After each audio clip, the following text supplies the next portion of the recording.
My YouTube family, कैसे हैं आप सब। आई होप सब ठीक ठाक होंगे। जहाँ रहें खुश रहें, हंसते मुस्कुराते रहें। आज मैं परफेक्ट सॉफ्ट और स्पॉन्जी केक की रेसिपी शेयर करूंगी। बेकरी से ज़्यादा बेहतर बहुत ही सॉफ्ट और स्पॉन्जी टी केक हम घर पर बनाएंगे। तमाम टिप्स एंड ट्रिक्स शेयर करूंगी कि किस तरह हम बहुत जालीदार और परफेक्ट केक घर पर बहुत आसानी से बना सकते हैं। आज हम ये केक गैस ओवन यानी कुकिंग रेंज में बनाएंगे और साथ गैस ओवन को इस्तेमाल करने का तरीका भी शेयर करूंगी। लेकिन इससे पहले मैं अपनी कुछ वीडियोस में इसी केक को पतीले में बनाने का तरीका भी शेयर कर चुकी हूँ। केक को पतीले में बनाने की वीडियोस का लिंक डिस्क्रिप्शन में ऐड कर दूंगी। क्योंकि गैस कुकिंग रेंज ओवन हर घर में मौजूद नहीं होता, पहले मेरे पास भी गैस कुकिंग रेंज मौजूद नहीं था, इसलिए पहले मैं केक, पिज़्ज़ा और बेकिंग की चीज़ें पतीले में ही बेक किया करती थी। जी, तो इधर हमने 2 केक मोल्ड्स ले लिए हैं। इनको ऑयल की हेल्प से अच्छी तरह ग्रीस कर लेंगे। ज़रूरी नहीं है कि केक बनाने के लिए इस तरह के केक मोल्ड्स ही आपके पास हों। आप कोई भी सिल्वर स्टील के बाउल्स वगैरह ले सकते हैं। सिल्वर के बाउल्स तो हर घर में ही मौजूद होते हैं जिनमें बर्फ़ वगैरह जमाई जाती है।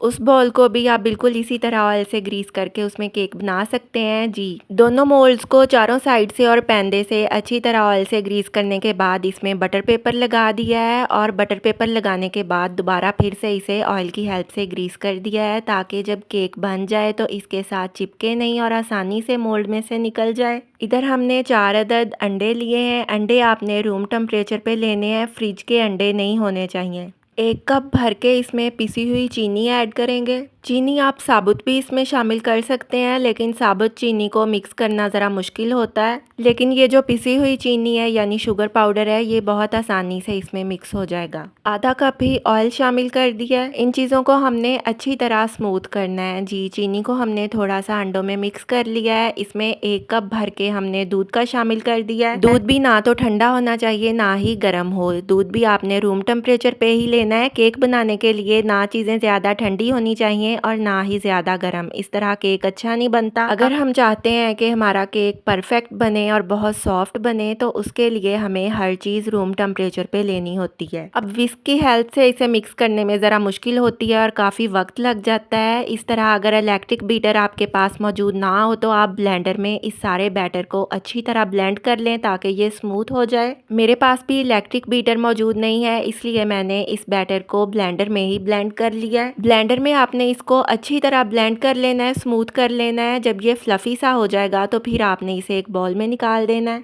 और फिर इसमें 1.5 कप छना हुआ मैदा शामिल करना है। मैदा इसमें ऐड करने से पहले आपने छान ज़रूर लेना है। इस तरह मैदे में जो छोटी छोटी गुठलियाँ सी होती हैं वो निकल जाती हैं और इस बैटर में लम्स नहीं बनते। जी, तो मैदा शामिल करने के बाद 2 टेबल स्पून बेकिंग पाउडर भी ऐड कर दिया है। इस सारे बैटर को आपने बहुत अच्छी तरह स्मूथ करना है, मिक्स करना है ताकि इसमें कोई लम्स वगैरह ना रहें और हमारा केक बहुत ही अच्छा बने। आप देख सकते हैं कि मैंने इस बैटर की कंसिस्टेंसी कैसी रखी है। ये ना तो बहुत ज़्यादा गाढ़ा है और ना ही ज़्यादा पतला है। लेकिन अगर आपको लगे कि आपने जो केक का बैटर तैयार किया है वो ज़्यादा पतला हो गया है तो आप उसमें थोड़ा सा मैदा और शामिल कर सकते हैं। लेकिन अगर आपको लगे कि बैटर गाढ़ा हो गया है तो फिर आप इसमें थोड़ा सा दूध ऐड करके इसकी कंसिस्टेंसी को ठीक कर सकते हैं। इधर हम क्योंकि चॉकलेट मार्बल केक बना रहे हैं उसके लिए 1 टेबलस्पून दूध में तकरीबन 4 टेबलस्पून हमने कोको पाउडर ऐड किया है। दूध और कोको पाउडर को अच्छी तरह मिक्स कर लिया है। अब एक बाउल में हम आधा केक का बैटर निकालेंगे। मैंने अंदाजे से ही दूसरे बाउल में केक का आधा बैटर निकाला है और उसमें ये कोको पाउडर और दूध का जो मिक्सचर हमने बना के रखा था ऐड कर दिया है और अच्छी तरह इसमें मिक्स कर लेंगे।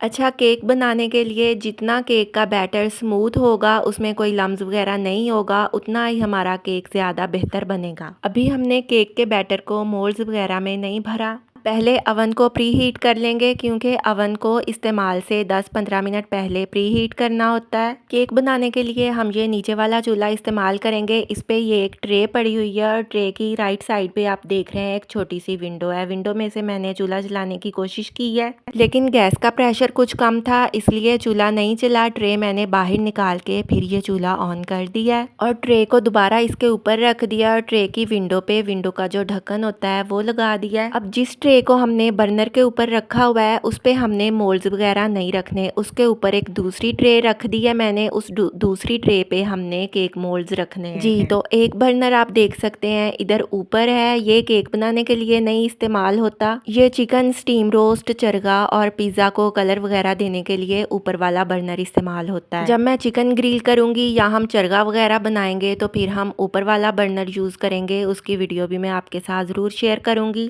पहले केक मोल्ड में हमने ये सिंपल वाला केक का बैटर ऐड किया है और फिर ये कोको पाउडर के मिक्सचर वाला जो ब्राउन बैटर है वो शामिल कर दिया है, फिर से सिंपल बैटर ऐड किया और फिर से ये कोको पाउडर वाला बैटर ऐड कर दिया है। अब इसे आपने बिल्कुल मिक्स नहीं कर देना, फिर इसका कलर सारे का ही ब्राउन हो जाएगा क्योंकि हम मार्बल केक बना रहे हैं। इस तरह आपने थोड़ा थोड़ा बैटर ऐड करना है और इसे एक बारीक सी स्टिक की हेल्प से थोड़ा थोड़ा हिलाना है ताकि इसमें मार्बल जैसा डिज़ाइन सा बन जाए। आप जब केक के बैटर को ब्लेंड करेंगे उस वक्त आप इसमें अपनी पसंद का कोई भी एसेंस, चाहे वनीला एसेंस हो, बटर एसेंस हो, कोई भी अपनी पसंद का फ्लेवर इसमें ऐड कर सकते हैं। वनीला एसेंस, बटर एसेंस और कई किस्म के एसेंस वगैरह मेरे पास मौजूद तो हैं, लेकिन हमारे घर में ये जो केक का नेचुरल टेस्ट होता है, जो इसका असल जायका होता है, वही ज़्यादा पसंद किया जाता है, इसलिए मैंने कोई किसी किस्म का एसेंस इसमें शामिल नहीं किया। पतीले में ये केक बनाने के लिए बिल्कुल इसी तरह आपने सारा बैटर तैयार करना है, मोल्ड्स में भर लेना है और इन मोल्ड्स को एक पतीले में छोटा सा स्टैंड रख के उस पे रख देना है। अगर स्टैंड वगैरह नहीं भी मौजूद तो आप किसी बड़े पतीले में कोई भी सिल्वर स्टील की कटोरी रख के उस पे भी ये मोल्ड रख सकते हैं। पतीले को ढक के आपने फ्लेम दम वाला कर देना होता है और 1 घंटे में केक बन के तैयार हो जाता है। बस फ़र्क सिर्फ इतना है कि पतीले में 50 से 60 मिनट में केक बनता है और कुकिंग रेंज में केक आधे घंटे यानी 20 से 30 मिनट में बन जाता है जी। तो अवन प्री हीट हो चुका है। अब अवन में कोई भी चीज़ रखने के लिए या किसी चीज़ को अवन से उठाने के लिए ये वाले ग्लव्स बहुत ज़रूरी होते हैं। अगर आप ऐसे ग्लव्स यूज़ नहीं करेंगे तो फिर आपके हाथ जल जाएंगे। मैं फिर से बता रही हूँ कि बर्नर के ऊपर जो ट्रे है उस पर आपने मोल्ड्स नहीं रखने, जो उससे ऊपर यानी दूसरे नंबर वाली ट्रे है उस पर आपने ये मोल्ड्स रखने हैं। और अवन की राइट साइड पे बर्नर की विंडो है, इसलिए आपने कोशिश करनी है कि राइट साइड पे भी ये मोल्ड्स ना रखें, आपने लेफ़्ट साइड पे मोल्ड रखने हैं। इस तरह केक जलेगा नहीं और बहुत अच्छा बेक हो जाएगा जी। ये जो सेंटर वाला बटन है इससे लाइट भी ऑन हो जाती है। लाइट ऑन करके हमें बाहर से ही देखने से पता चल जाता है कि केक बेक हो चुका है।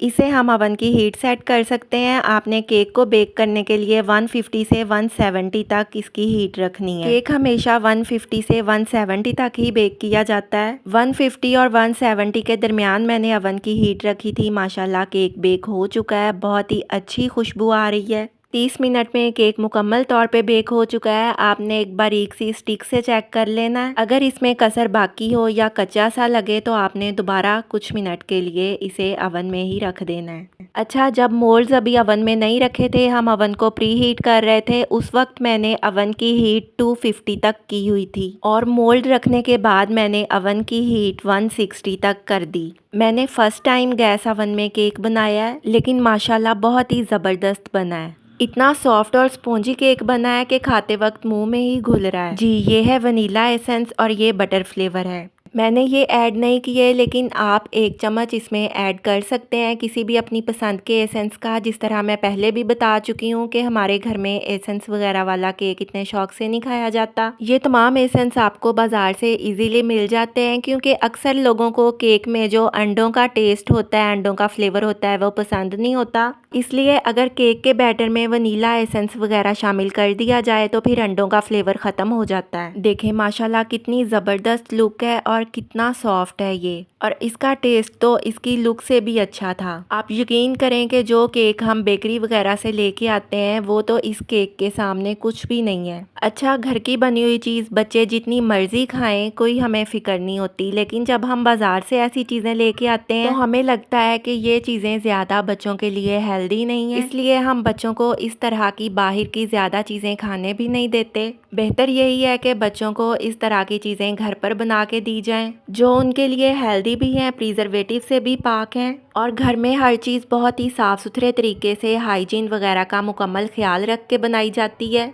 देखें कितना स्पॉन्जी और सॉफ्ट केक है, और आप इसकी जाली चेक करें कितना जालीदार बना है और हाथ लगाने पे ही टूट रहा है। रेसिपी ज़रूर ट्राई कीजिएगा। आप इस केक को चाहे अवन में बनाएं या पतीले में बनाएं, ये बिल्कुल ऐसा ही बनता है। बस बेकिंग की किसी भी चीज़ को परफेक्ट बनाने के लिए एक टिप ज़रूरी होती है, और वो ये है कि तमाम चीज़ों की मेजरमेंट हमें परफेक्ट करनी पड़ती है। बेकिंग करते वक्त जब हम तमाम चीज़ों की मेजरमेंट परफेक्ट करते हैं तो वो चीज़ भी फिर ही परफेक्ट बनती है। जी, तो रेसिपी कैसी लगी कमेंट्स में ज़रूर बताइएगा। दुआओं में याद रखिएगा, अपना ढेर सारा ख्याल रखिएगा। अल्लाह हाफिज़।